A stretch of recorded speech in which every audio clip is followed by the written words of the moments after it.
The beginning is expected to start off in a relatively reasonable manner, in that the daily lives of your protagonists are depicted through this beginning.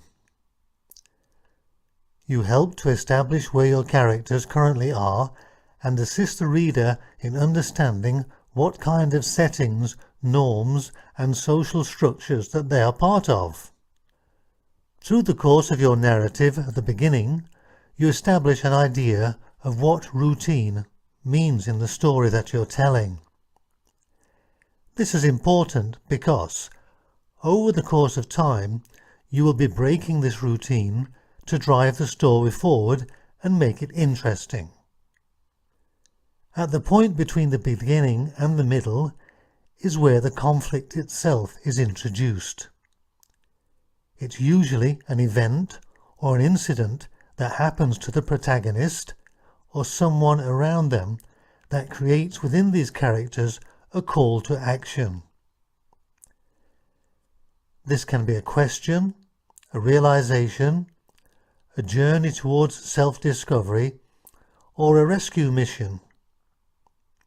All of these will be excited by a specific action that occurred, increasing the level of conflict observed by the reader.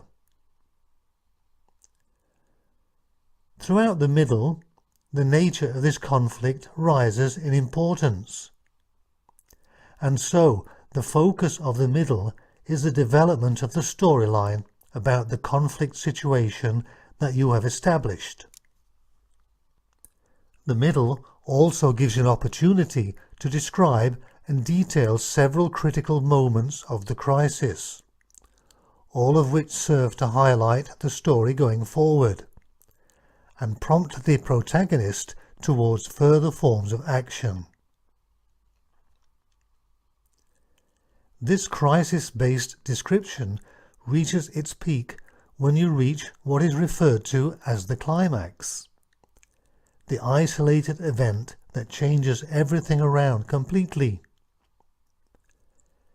This may be a great war or even just a disagreement of some kind, but it refers to the moment where the most amount of growth is seen, leading to the establishment of the idea of a resolution to the overall conflict and problem. It doesn't necessarily mean that the solution is found in that instance, in that climax. It's just that a concentrated burst of action is seen at this moment.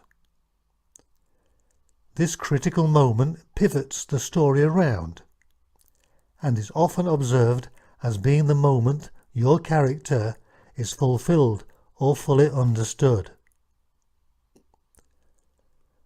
Quite understandably, it is falling action that follows this pivotal point in your novel. Falling action follows the realization that the character has come to during the climax period. It requires the character to act upon the same by using the knowledge or experience they gained during this process of growth.